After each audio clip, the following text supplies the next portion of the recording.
I, Yugiri of Domar, am honored to meet you at last, Your Grace.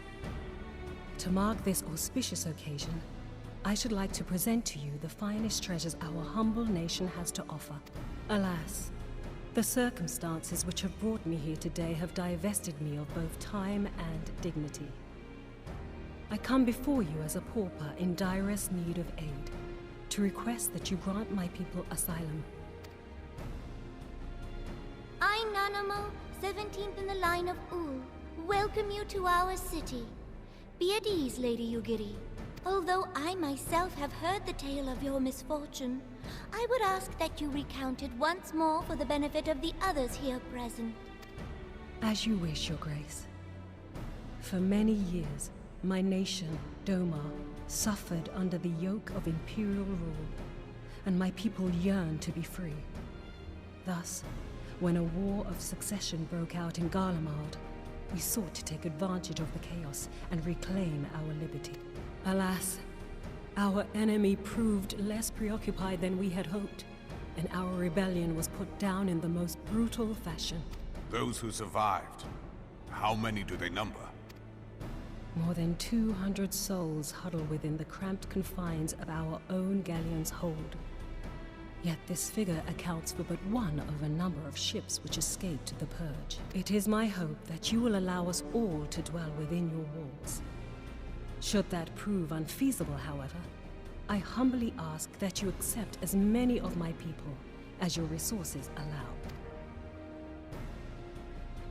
Pray understand, we do not beg a boon, but propose instead an arrangement. We would serve as soldiers or tradesmen until our debt is repaid. What are the Syndicate's opinions on this matter? I, for one, think it's a marvelous idea. Lady Yugiri and her people strike me as an industrious lot, and there are parts of the city which have yet to be fully restored. If they are willing to work, I see no reason not to let them. The head of the Mirage Trust is not known for his generosity. He sees profit in this. I agree. That said, these are foreign refugees. To admit them would require a formal resolution. Shall we call a vote?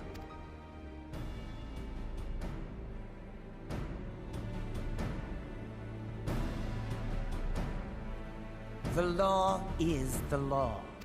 Lord Lolorito?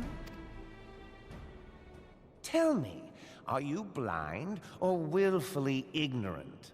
Even now, our streets are choked with the displaced victims of the Calamity and Alamigan refugees.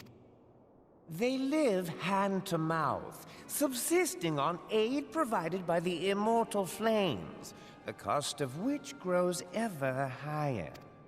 The wealth of Ul'dah is not without limits, my friends. And need I remind you that these refugees are prone to violence and criminal activity? You have all read the reports, I think. Without homes or employment, it is only a matter of time before men grow desperate and take that which they imagine has been unjustly denied them. Yet, knowing this, you would have us swell their ranks. Mayhap you think the brass blades and the flames are not hard-pressed enough? Some say the chairman of the East Aldenard Trading Company passes Gil thrice daily. This may explain how he came to be the wealthiest man in Ul'dah. Or it may simply be that he's ruthless beyond reckoning. Surely the Sultanate can support the few hundred domins Lady Yugiri represents.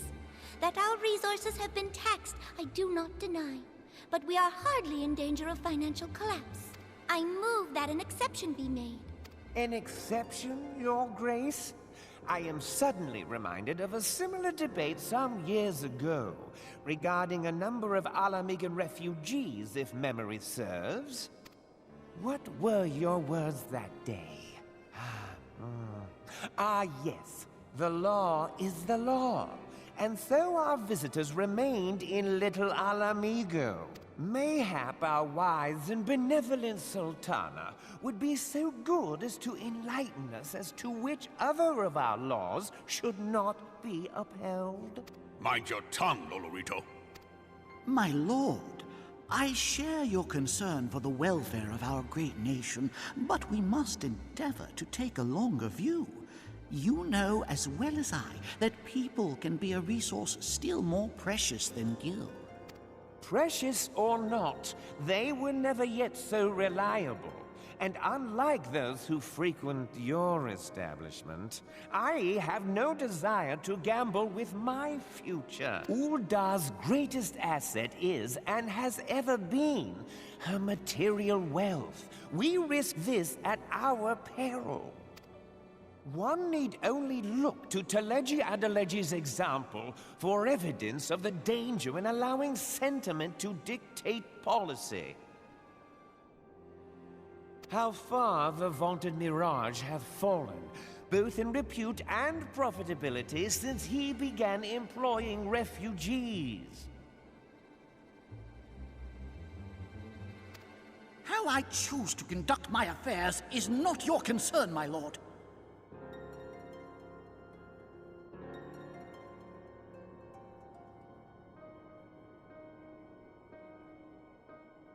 A proposal has been tabled.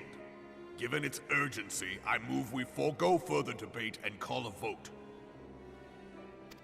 To accept the Doman refugees or not. Those in favor, I bid you remain. Those opposed, I bid you leave.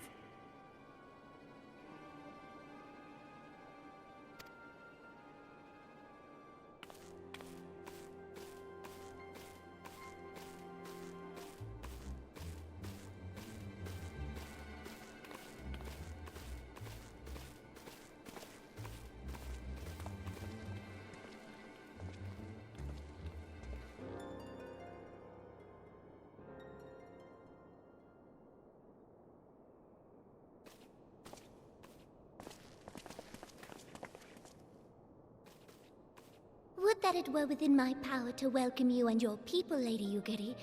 As you have observed, however, my authority in such matters is regrettably limited. Without the consent of the Syndicate, I cannot act. I understand, Your Grace. And I appreciate all that you have done on our behalf.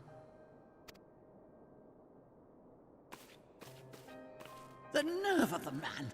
If that bastard had not forsaken the eastern trade route, little Alamigo would now be thriving. Oh, that you should have traveled so far under such dire circumstances, only to be refused in this manner is utterly unconscionable. Pray, accept my sincerest apologies.